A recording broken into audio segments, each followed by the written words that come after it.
আসসালামু আলাইকুম। সংবাদে আপনাদের সবাইকে স্বাগত জানাচ্ছি। আমি ফিরোজ তোহা। শুরুতেই সংবাদ শিরোনাম।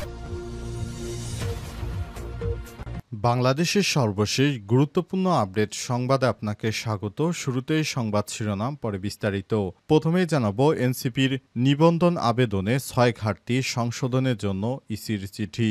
জাতীয় নাগরিক পার্টি এনসিপির দল হিসেবে নিবন্ধন বাতিল করেছে নির্বাচন কমিশন ইসি জানিয়েছে এনসিপির আবেদন করার পরিপ্রেক্ষিতে তাদের ৬টি ঘাটতি বা ত্রুটি রয়েছে। এগুলো সংশোধন করে তারপর ইসিকে আবার আবেদন করার আহ্বান জানিয়েছে। উল্লেখ্য, আগামী জাতীয় নির্বাচনকে সামনে রেখে নিবন্ধনের জন্য ইসিতে এনসিপি সহ ১৪৪টি দল আবেদন করেছে। তবে কারো শর্ত পূরণ না হওয়াতে এনসিপির নিবন্ধন বাতিল করেছে নির্বাচন কমিশন ইসি।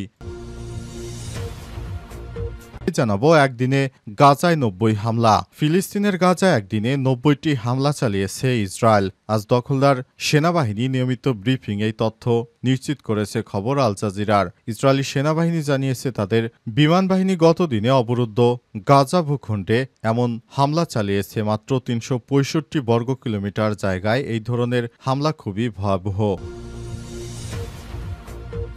এরপর জানাবো গাজায় একদিনে আরও শতাধিক ফিলিস্তিনিকে হত্যা করল ইহুদিবাদী ইসরায়েল।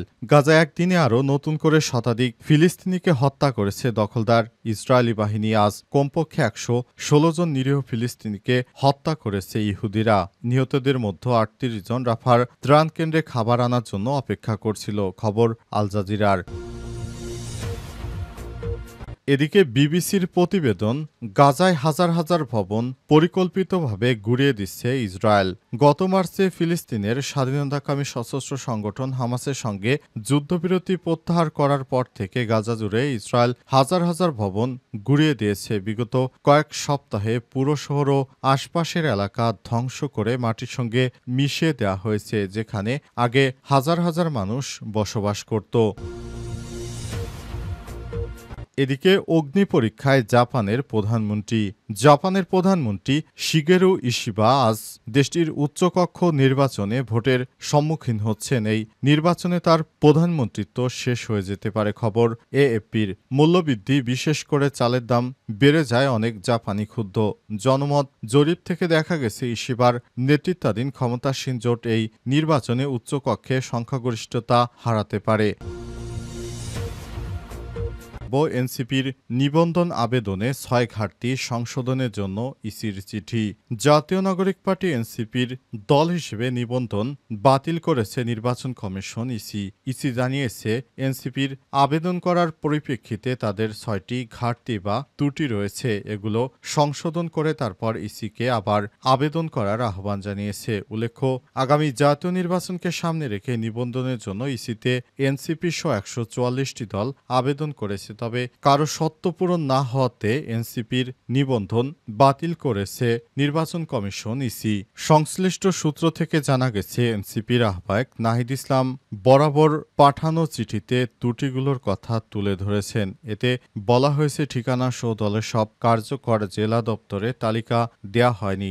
ঢাকা ও সিলেট জেলা দপ্তরের ভাড়া চুক্তিপত্রের দলের নাম উল্লেখ নেই। ঠিকানা সহ সব উপজেলা থানা দপ্তরের তালিকা দেয়া হয়নি। এর মধ্যে ২৫টি উপজেলা বা থানায় প্রয়োজনীয় সংখ্যক ভোটার বা ন্যূনতম ২০০ জন সদস্যের অন্তর্ভুক্তি পাওয়া যায়নি। কিশোরগঞ্জের ইটনা উপজেলা কার্যালয়ের ভাড়ার চুক্তিপত্রে দলের নাম উল্লেখ নেই। ময়মনসিংহের হালুয়াঘাট উপজেলা কার্যালয়ের ভাড়ার চুক্তিপত্রে দলের নাম ও কার্যালয়ের ঠিকানা উল্লেখ করা হয়নি। এ কারণে সমস্ত ঘাটতিগুলো পূরণ করা যায়নি। এ কারণে নির্বাচন কমিশনের পক্ষ থেকে এনসিপির নিবন্ধন দেওয়া হয়নি। তবে সংশোধন করে পুনরায় আবার নতুন করে আবেদন করতে আহ্বান জানানো হয়েছে। চিঠিতে আরও বলা হয়, এনসিপির আবেদন তহবিলের পরিমাণ উল্লেখ নেই। আবেদনের সঙ্গে সংযুক্ত তহবিল উৎসের বিবরণিত তহবিলের পরিমাণ উল্লেখ নেই। সুতরাং এগুলো উল্লেখ করতে হবে, তারপরই নিবন্ধন পেতে পারে এনসিপি। একদিনে গাজায় ৯০ হামলা। ফিলিস্তিনের গাজায় একদিনে ৯০টি হামলা চালিয়েছে ইহুদিবাদী ইসরায়েল। আজ দখলদার সেনাবাহিনী নিয়মিত ব্রিফিংয়ে তথ্য জানায় খবর আল জাজিরার। ইসরায়েলি সেনাবাহিনী জানিয়েছে তাদের বিমান বাহিনী গত দিনে অবরুদ্ধ গাজা উপত্যকা জুড়ে ৯০টির বেশি হামলা চালিয়েছে। মাত্র ৩৬৫ বর্গ কিলোমিটার অর্থাৎ ১৪০ বর্গমাইল আয়তনের ভূখণ্ডে এমন হামলা যে কোনো যুদ্ধক্ষেত্রের তুলনায় ভয়াবহ বিপজ্জনক। তারা দাবি করেছে গাজার যোদ্ধাদের সামরিক কম্পাউন্ড এবং ভূগর্ভস্থ অবকাঠামোতে আঘাত করা হয়েছে। তবে হামলার অবস্থানের কোনো প্রমাণ বা বিবরণ প্রদান করেনি ইহুদি সেনাবাহিনী। সম্প্রতি দিনগুলোতে ইসরায়েলি বাহিনী আল মাওয়াশিতে বাস্তুচ্যুত ফিলিস্তিনিদের আশ্রয় দেওয়ার জন্য ব্যবহৃত তাঁবুগুলো এবং গাজা শহরের একমাত্র ক্যাথলিক গির্জায় হামলা চালায়। এছাড়াও ত্রাণ প্রার্থীদের উপর নিয়মিত হামলায় প্রাণহানি অব্যাহত রয়েছে। এদিকে ফিলিস্তিনের স্বাধীনতাকামী গোষ্ঠী হামাস জানিয়েছে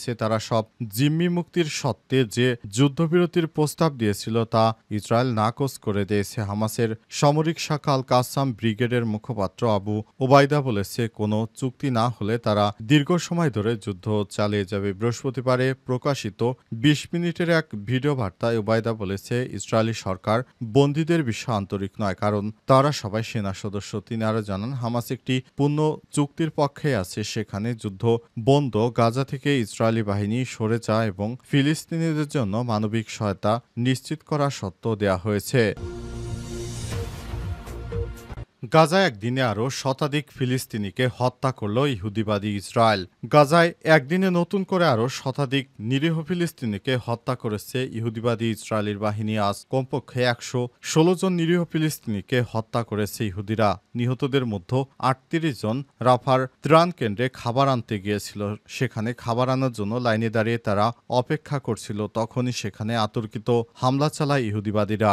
গাজা শহরের আল শিফা হাসপাতালে ৩৫ দিনের এক শিশুসহ আরও ২ ফিলিস্তিনি অপুষ্টিতে মারা গেছে। এক চিকিৎসক জানিয়েছে মার্কিন করদাতাদের সরবরাহকৃত একটি কোটি কোটি টাকার অস্ত্র এবং সহায়তার মাধ্যমে গাজায় জোরপূর্বক ফিলিস্তিনিদের অনাহারে রাখায় ইসরায়েলের বিরুদ্ধে অভিযোগ এনেছে যুক্তরাষ্ট্রের একটি মুসলিম গোষ্ঠী। এদিকে তেল আবিবের হাজার হাজার মানুষ মিছিল করেছে। তারা মার্কিন প্রেসিডেন্ট ডোনাল্ড ট্রাম্পকে যুদ্ধের অবসান ঘটাতে এবং গাজায় অবশিষ্ট প্রায় ৫০ জন জিম্মিকে ফিরে আনার জন্য একটি চুক্তিতে পৌঁছানোর আহ্বান জানিয়েছে। ২০২৩ সালের ৭ অক্টোবর ইসরায়েলের সীমান্তে প্রবেশ করে আকস্মিক হামলা চালায় ফিলিস্তিনি স্বাধীনতাকামী সংগঠন হামাস। এরপরই গাজায় পাল্টা আক্রমণ চালায় ইসরায়েল। সে সময় থেকে এখন পর্যন্ত গাজায় দখলদার বাহিনীর আগ্রাসনে ৫৮,৭৬৫ জন নিহত এবং ১,৪০,৪৮৫ জন আহত হয়েছে। তবে জানা গেছে ইহুদিবাদী ইসরায়েলের হামলা এখন যেভাবে অব্যাহত রয়েছে, এই হামলায় পর্যন্ত ১ লাখের বেশি মানুষ মারা গেছে। বিবিসির প্রতিবেদন, গাজায় হাজার হাজার ভবন পরিকল্পিতভাবে গুঁড়িয়ে দিচ্ছে ইসরায়েল। গত মার্চে ফিলিস্তিনের স্বাধীনতাকামী সশস্ত্র সংগঠন হামাসের সঙ্গে যুদ্ধবিরতি প্রত্যাহার করার পর থেকে গাজা জুড়ে ইসরায়েল হাজার হাজার ভবন গুঁড়িয়ে দিয়েছে। বিগত কয়েক সপ্তাহে পুরো শহর এবং আশপাশের সমস্ত এলাকায় ইহুদিবাদী ইসরায়েল ধ্বংস করে দিয়েছে। গাজার সমস্ত স্থাপনা তারা এক এক করে নষ্ট করে দিচ্ছে। আজ বিবিসির একটি অনুসন্ধানী প্রতিবেদন থেকে তথ্য নিশ্চিত করা হয়েছে। সেখানে দেখা গেছে গাজার সমস্ত ভবনগুলো পরিকল্পিতভাবে ইহুদিবাদী ইসরায়েল ধ্বংস করে দিচ্ছে। সেগুলোতে যেন আর কখনোই মানুষ বসবাস করতে না পারে। আকাশ থেকে তারা বিমান হামলা চালিয়ে সমস্ত স্থাপনা গুঁড়িয়ে দিচ্ছে। সব স্থাপনা গুঁড়িয়ে দেওয়ার কারণে সেসব এলাকা এখন জনবিচ্ছিন্ন হয়ে গেছে। ওসব এলাকায় কোনো সাধারণ মানুষই বসবাস করতে পারছে না। তারা একটা আতঙ্কের মধ্যে সবসময় থাকতে হচ্ছে। ইহুদিবাদী ইসরায়েলের এই ধরনের হামলা এখনো চলছে। অব্যাহত এসব হামলায় নিরীহ ফিলিস্তিনিদের লাশের সারি আরও দীর্ঘ হচ্ছে। এভাবে হামলা চালিয়ে তারা নিরীহ ফিলিস্তিনিদেরকে হত্যা করে তারপর পুরো ইসরায়েলের সঙ্গে গাজার ভূখণ্ড যোগ করে তারা গ্রেট ইসরায়েল তৈরির স্বপ্ন দেখছে। এই স্বপ্ন বাস্তবায়ন করতে সবথেকে বেশি কাজ করছেন নেতানিয়াহু। তার স্বপ্ন, তিনি ইসরায়েলকে মহান অর্থাৎ গ্রেটেস্ট ইসরায়েল অর্থাৎ পৃথিবীর সবথেকে বড় রাষ্ট্র করার এক ধরনের প্রচেষ্টা চালিয়ে যাচ্ছেন। আর আর এই প্রচেষ্টার অংশ হিসেবে মধ্যপ্রাচ্যের বিভিন্ন রাষ্ট্রে আতর্কিত হামলা চালাচ্ছে ইহুদিবাদী ইসরায়েলের প্রধানমন্ত্রী। তার নির্দেশেই পৃথিবী জুড়েই গণহত্যা চলছে। তবে যুক্তরাষ্ট্র ইহুদিবাদী ইসরায়েলকে সরাসরি মদদ দিয়ে যাচ্ছে। তাদেরকেই গণহত্যা চালানোর পেছনে যুক্তরাষ্ট্রের দায় কোনোভাবেই এড়ানো যায় না। তারপরও মার্কিন যুক্তরাষ্ট্র সবসময় নিজেদেরকে সুশীল সাজানোর চেষ্টায় রয়েছে, কিন্তু পৃথিবীর কাছে তাদের মুখোশ উন্মোচিত হয়ে গেছে। আইসিসি অর্থাৎ আন্তর্জাতিক আদালত থেকে ইহুদিবাদী ইসরায়েলের প্রধানমন্ত্রী নেতানিয়াহুকে গ্রেপ্তারি পরোয়ানা তার বিরুদ্ধে জারি করা হয়েছে। তা সত্ত্বেও ইহুদিবাদী ইসরায়েলের প্রধানমন্ত্রীকে এখনও অব্যাহত সহায়তা করে যাচ্ছে পৃথিবীর নিকৃষ্ট এই জালিম শাসকরা। কিন্তু মুসলিম রাষ্ট্রগুলো এখনও কার্যকরভাবে কোনো প্রতিরোধই করতে পারেনি। তারা ইহুদিবাদী ইসরায়েলের হামলায় এখনও চুপচাপ অত্যাচার সহ্য করে যাচ্ছে।